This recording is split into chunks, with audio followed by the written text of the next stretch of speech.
दोस्तों नमस्कार। World bank और आईएमएफ को भारत के आंकड़ों पर भरोसा नहीं है। अमेरिका को भरोसा नहीं है कि भारत चीन और रशिया के साथ वाकई चला जाएगा या फिर ब्रिक्स के जरिए डॉलर को चुनौती देने की स्थिति में वह लेकर आ जाएगा। चीन को भरोसा इतना नहीं है कि क्या वाकई भारत की पॉलिटिकल पार्टी बीजेपी और उसके संघ परिवार के साथ अगर कम्युनिस्ट पार्टी तालमेल कर रही है तो उसके बाद भारत चीन की उस अर्थनीति के साथ चलने को तैयार हो जाएगा जिस पर भारत के तमाम पड़ोसी देश चल रहे हैं।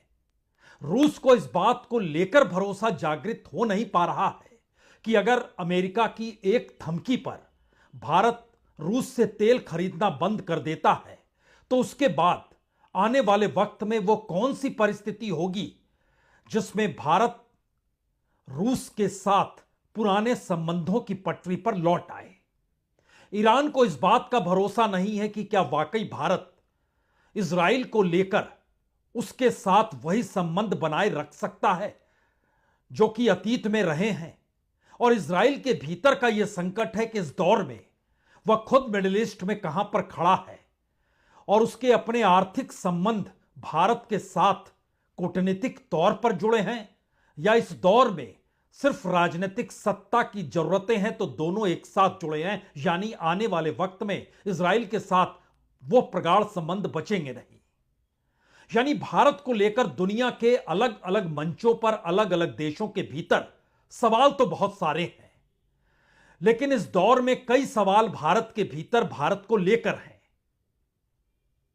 मिडिल क्लास को बहुत साफ दिखाई दे रहा है डॉलर 100 के पार तो बहुत जल्द चला जाएगा, यानी रुपया कमजोर हो जाएगा। भारत के कारोबारियों को दिखाई दे रहा है दरअसल उनका अपना प्रोडक्शन कैसे बढ़े और भारत के बाजार में खपत कैसे बढ़े, लोगों की जेब में पैसा कैसे आए, इसका जवाब उन्हें मिल नहीं पा रहा है। जो एक्सपोर्टर्स हैं वह यह तो समझ रहे हैं कि इस दौर में वाकई यूरोपीय यूनियन के साथ जो समझौता हुआ है उसमें कहीं ना कहीं एक्सपोर्ट बढ़ाने की परिस्थितियां तो बन सकती है, लेकिन वह यह भी जानते हैं कि दरअसल यूरोपीय यूनियन को संभालने वाली प्रेसिडेंट या यूरोपियन काउंसिल के प्रेसिडेंट उनके हाथ में सिर्फ यूरो की ताकत को कैसे मजबूत रखना है इसी आधार पर उनकी मौजूदगी है। यानी फ्रांस हो, जर्मनी हो, इटली हो, तमाम यूरोपियन कंट्रीज जो हो उनकी अपनी इकोनॉमी वहां की अपनी राजनीतिक सत्ता के हिसाब से चलती है और फिर अमेरिका की तुलना में बहुत ज्यादा मुनाफा उन्हें यूरोपियन मार्केट से मिल भी नहीं पाएगा और घरेलू मार्केट के भीतर माल खप जाए इसको लेकर मुश्किल हालात इस देश के भीतर जो नौकरियों का कम होना है और प्रति व्यक्ति आय भी लागत की तुलना में कम होते चले जाना है। लागत का मतलब है जो पैसा आप कमाते हैं और कमाने तक पहुंचने की परिस्थिति में जो खर्च कर देते हैं, उन दोनों के बीच का एवरेज इतना कम हो गया कि जो कल तक सिक्योरिटी मनी या कहें जो बचत का पैसा होता था वह भी कम होने लग गया। यह एक तस्वीर है भारत के भीतर की जहां पर उद्योग खत्म हो चले, मैन्युफैक्चरिंग सेक्टर नेगेटिव में है, करेंसी आपके हाथ में बची नहीं और इन परिस्थितियों से निकलकर शेयर बाजार में आप लगातार हिचकोले खा रहे हैं। और कल तक जो लोअर मिडिल क्लास तक ये लोग सोचते थे कि दरअसल सोना और चांदी आने वाले वक्त में राहत देगा, दुनिया जब अनिश्चितताओं से भर गई तो ऐसे में यह सवाल भी बड़ा हो गया कि अब सोने और चांदी के आसरे आप अपने घर को बचाकर नहीं रख सकते हैं। कल तक वो अलग किस्सा हुआ करता था। तो हमारी टीम ने आज तय किया कि दरअसल इस देश की तमाम परिस्थितियों का एक कच्चा चिट्ठा जो डाटा के तौर पर हो वह तो सामने आना चाहिए, जिसके जरिए अनुमान नहीं बल्कि वो परिस्थितियां सामने आए कि इस देश का आम व्यक्ति इस देश की इकोनॉमी में कहां पर खड़ा हुआ है और उस रास्ते पर इस देश का कॉरपोरेट मुनाफा कमाता है। इस देश की सरकार उस कॉरपोरेट के लिए पॉलिसी बनाती है, उस पॉलिसी के तहत इस देश की जनता पर भार महंगाई का ज्यादा पड़ता है, उस महंगाई के बोझ तले टैक्स की वसूली होती है। टैक्स की वसूली के जरिए जो राजस्व बढ़ता है, उस लिहाज से जीडीपी हमारी बढ़ नहीं पाती है। और इस असमानता के बीच कैसे हम कहां पर खड़े हैं, इसको जान लीजिए। आरबीआई ने कल ही 25,000 करोड़ रुपए उधार देकर बैंकों में पैसा डाला वीआरआर तरीके से, क्योंकि बैंकों के पास इस वक्त लिक्विडिटी की कमी हो गई है। यानी सवाल आपके और मेरे घर का नहीं है, आपके और मेरे बैंक बैलेंस और हमारे पास रखे कैश का भी नहीं है। यह तो उन बैंकों का जिक्र हो रहा है जहां पर इस देश के तमाम लोग पैसा रखते हैं, उनके पास लिक्विडिटी की कमी है। तो 30 जनवरी यानी कल के दिन 25,000 करोड़ रुपए उधार देकर बैंकों में पैसा डाला गया वीआरआर तरीके से। 3 दिन के बाद यानी 4 तारीख को तकरीबन 10 अरब डॉलर यानी लगभग 91,000 करोड़ रुपए का सौदा जो 3 साल बाद लौटाना होगा, वो बैंकों के साथ आरबीआई ही कर रहा है। उसके बाद 5 से 12 फरवरी तक कई किस्तों में तकरीबन 1 लाख करोड़ के सरकारी बॉन्ड खरीद कर पैसा बैंकों के भीतर जाएगा। और यह सब पैसा जो है, बैंकों को जो पैसा दिया जा रहा है, उसके पीछे एक मंशा है कि लोन आसान हो सके, यानी लोन देने में भी एक आसानी हो सके। और बैंक जितने लोन इस देश के बड़े कॉरपोरेट और इस देश के बड़े इंडस्ट्रियलिस्टों को दे चुके हैं, उसमें से 42% पैसा लौटकर आया ही नहीं है। उन 42% में से 27% इस देश को छोड़कर भाग गए हैं। लाखों करोड़ों का आंकड़ा है ये, जो पार्लियामेंट के भीतर हर बरस बजट सत्र में रखा जाता है, इस बार भी रखा जाएगा। अभी तक की जानकारी बहुत साफ कहती है कि बीते 10 से 11 वर्षों में इस देश का तकरीबन 25 लाख करोड़ रुपया, जी, इसकी भरपाई सरकार को अपने तरफ से करनी पड़ी। तो जो पैसा जा रहा था, उसमें बैंक की किताब को बिल्कुल साफ गोई के साथ दिखाने के लिए सरकार ने उतना पैसा डाल दिया। अब वो पैसा अब कहां तक पहुंचा है, किस रूप में पहुंचा, ये एक अलग कहानी है। लेकिन डाटा बतलाता है कि दरअसल ये परिस्थिति है। यहां पर एक चीज जोड़ लीजिएगा, इस दौर में भारत के भीतर फॉरेन इन्वेस्टमेंट क्यों नहीं आ पा रहा है, इस दौर में एफआईआई शेयर बाजार से पैसा क्यों निकाल रहे हैं। यह दरअसल उससे पहले अपने देश के भीतर की इकोनॉमी की एक सच्चाई है जो आपके सामने इस दौर में आ रही है। अब यहां पर सबके जहन में सोना और चांदी भरा पड़ा है। तो सोना और चांदी, इतनी कीमत तो कभी नहीं हुई थी। दुनिया अनिश्चितताओं से भरी हुई है। इस दौर में अमेरिका का रुख अनिश्चितताओं के साथ खड़ा है। जियोपॉलिटिक्स परिस्थिति में भारत अपनी रीढ़ को सीधा कर नहीं पा रहा है। अपनी आर्थिक परिस्थितियों को देखकर कभी इस दरवाजे, कभी उस दरवाजे, कभी उस दरवाजे, जो एफटीए के जरिए जो भटकाव है, उस पूरी परिस्थिति में भारत में आम लोगों को क्या लाभ होगा, इसको जवाब दे पाने की स्थिति में इकोनॉमिक सर्वे भी नहीं आ पाया। उसने भी चंद उंगलियां उठा दी। अब उस इकोनॉमिक सर्वे का एक सच पहले जान लीजिए, जिसके बाद आपके सामने चीजें साफ होंगी। और तब सवाल होगा, ये सोना चांदी, शेयर बाजार, रियल एस्टेट, इन सब के ढहने की परिस्थिति में ये देश का आम आदमी कहां पर कैसे खड़ा होगा। इकोनॉमिक सर्वे 3-4 बातों को बहुत साफ कह देता है। कहता है, देखिए, जो हम लोग रेवड़ियां बांटते हैं जनता के बीच, राज्यों के भीतर में, एक दौर था, अच्छा था, लेकिन अब अच्छे दिन नहीं है, अब बुरे दिन है। समझ जाइए, अन्यथा डूब जाइएगा। उसके बाद वो खुद कहता है कि दरअसल हर राज्य का जो घाटा है वो बढ़ते चला जा रहा है। देश के 18 में से 10 राज्यों की डेफिसिट तो इतनी ज्यादा बढ़ गई है, इसको हम लोग सरल शब्दों में सरप्लस डेफिसिट कहें, या अंदाज में यह कहें कि दरअसल आप कर्ज में गोता लगाने की स्थिति में आ गए हैं। तो 10 राज्य तो ऐसे हो चुके हैं। जो हमारी फाइनेंशियल ईयर 2025 की परिस्थिति में जो अपने तौर पर 28% जो नेशनल जीडीपी है, वो राज्यों के घाटा है। यानी देश का जो जीडीपी है उसका 28% स्टेट गवर्नमेंट के डेफिसिट में उतनी पैसा खप चुका है। इसको और आसानी से समझिए तो जो हमारा रेवेन्यू डेफिसिट राज्यों का है, 2019 में 0.1% था, 2025 में बढ़कर यह 0.7% हो गया। जो महंगाई डेफिसिट था वो कितना बढ़ रहा है, 2024 में 2.8% था, 2025 में 3.2% हो गया। दरअसल ये सारी चीजें बड़ी टेक्निकली सरकार अपने तौर पर रखती है, और यही सब डाटा वो आईएमएफ को दे देती है, वर्ल्ड बैंक को दे देती है, तमाम दुनिया के बैंकों को देकर कहती है हमारी जो जीडीपी का ग्रोथ है वो शानदार है। उस जीडीपी की बड़ी इकोनॉमी का हिस्सा कॉरपोरेट के पास है। जनता उस रेवड़ियों पर टिकी हुई है जिन रेवड़ियों के आश्रय चुनाव जीते जाते हैं। इसीलिए उस बेसिक स्थिति में और अंदर जैसे ही जाइएगा तो आपको पता चलेगा कि जीडीपी की वृद्धि जो है बहुत कम हो रही है और राजस्व की जो वृद्धि होनी चाहिए उसमें कमी आ गई है। अब ये दिमाग में आएगा कि अच्छा ये टैक्स कलेक्शन जो है वो जीडीपी की तुलना में कोई तालमेल नहीं बैठ रहा है, तो डाटा गड़बड़ है। बिल्कुल यही उंगलियां तो बार बार उठाई जा रही है। फिर उसके बाद है कि जो बिना शर्त जो कैश ट्रांजैक्शन दिया जा रहा है स्टेट को, जो पैसा बांटने की परिस्थिति है, उसमें इस बरस भी यानी अब जो फाइनेंशियल ईयर आ रहा है 2026-27 का जो होगा, उसमें भी आपको तकरीबन 1.7 या 1.8 लाख करोड़ देने होंगे। यह पैसा बांटने की परिस्थिति कुल मिलाकर आपको वहां लाकर खड़ा कर चुकी है इस देश की सरकार को। तब आपका जिक्र होगा।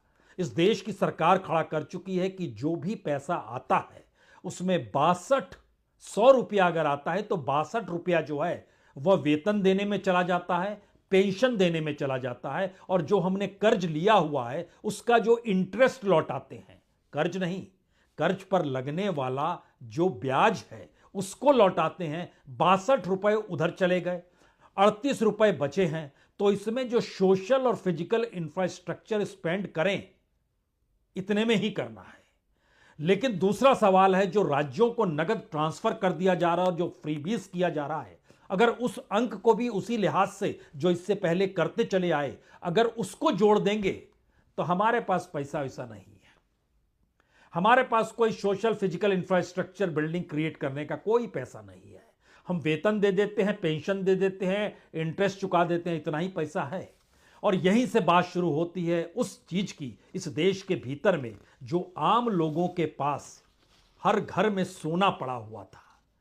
वह कुलांचे मार रहा था कि देखिए इतना सोना, इसकी कीमत इतनी हो गई, चांदी कल तक इतनी थी आज इतनी हो गई।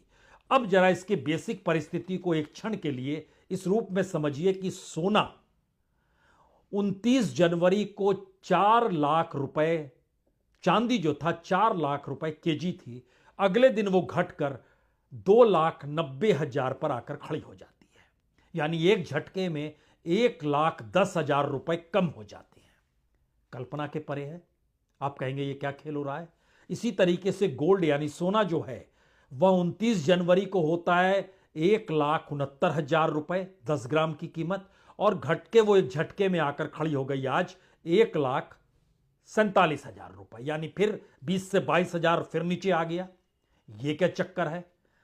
दुनिया भर के भीतर जो अनिश्चितता की परिस्थिति है उसमें हर देश ने अपनी अंदरूनी इकोनॉमी को संभालने के लिए वहां के मैन्युफैक्चरिंग सेक्टर और वहां के प्रोडक्शन को लेकर और लोगों को काम पर लगाकर चीजें डेवलप करनी शुरू की है। अगर दुनिया भर के भीतर एक्सपोर्ट इंपोर्ट की परिस्थिति डगमगाई हुई या टैरिफ के कारण सौदेबाजी नहीं भी हो रही हो तो भी कम से कम देश के भीतर तो चीजें क्रिएट होती रहनी चाहिए। लेकिन भारत इन सब से अलग है।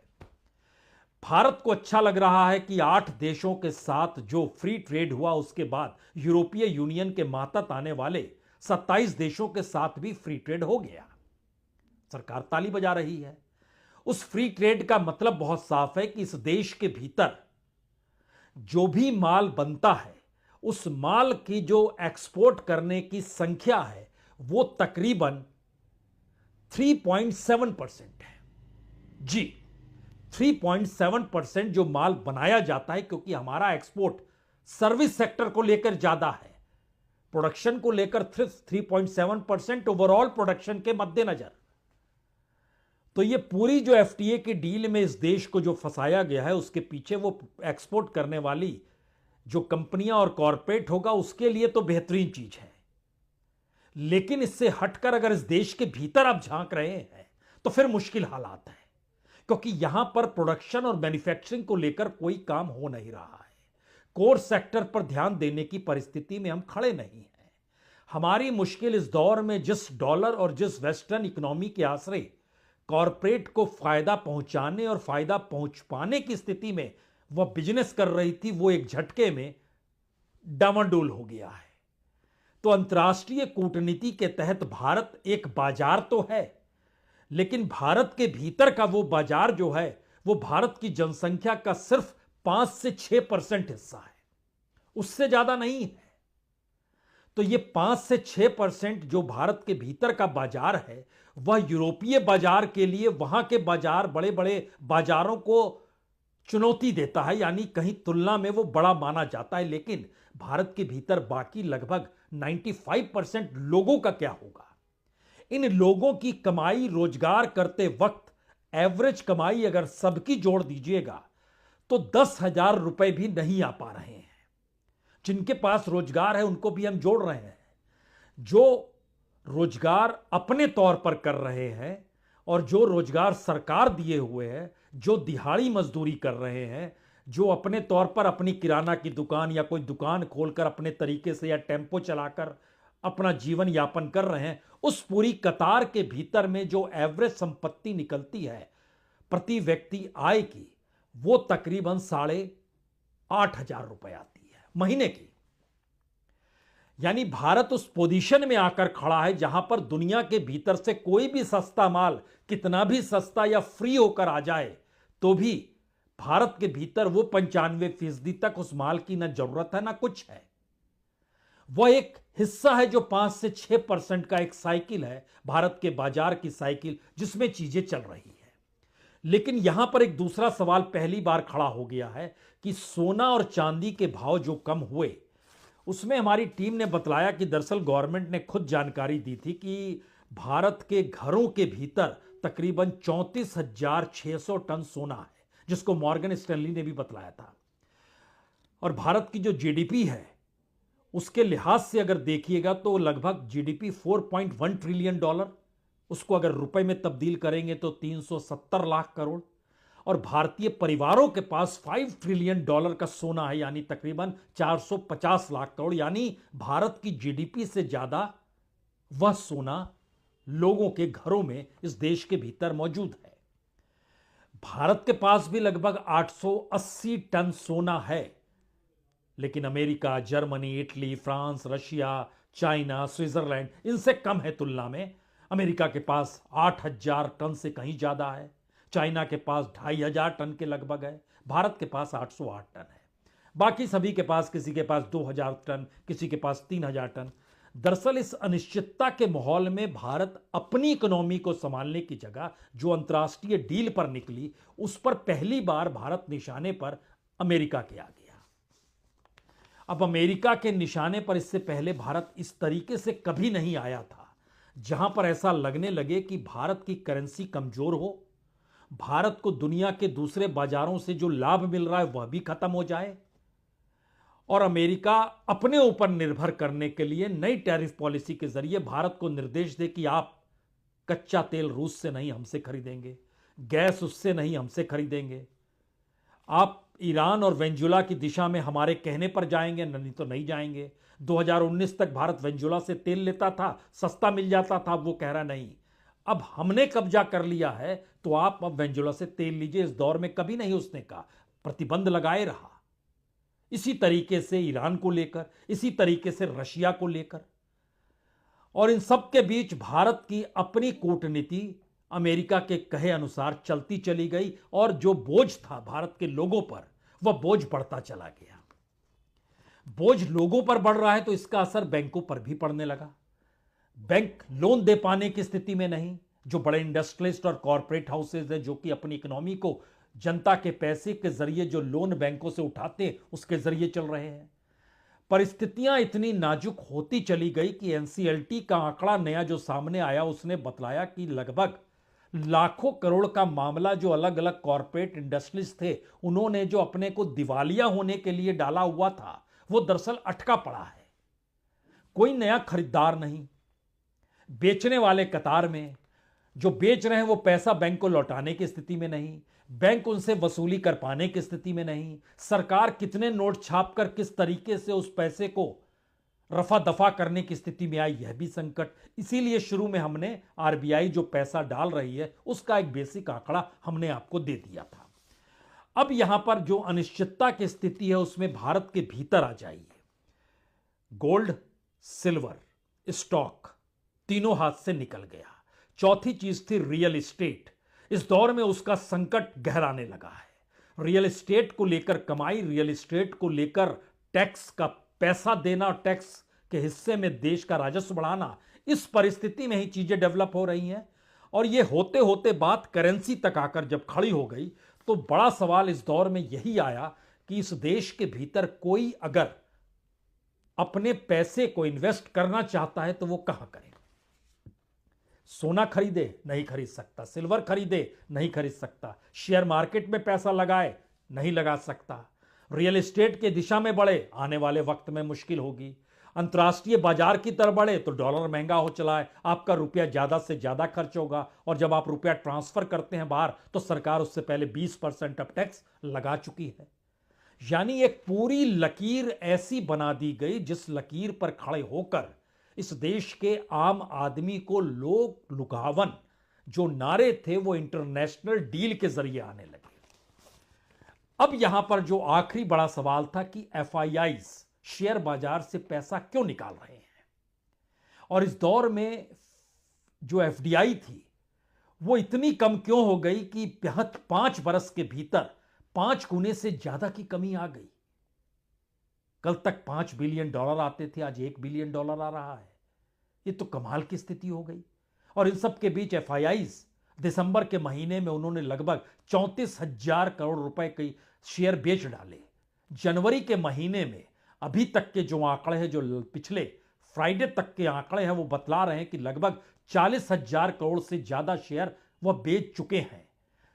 फ्राइडे तक का आंकड़े का मतलब है ये थर्सडे तक का आंकड़ा होगा, फ्राइडे का भी आया नहीं है।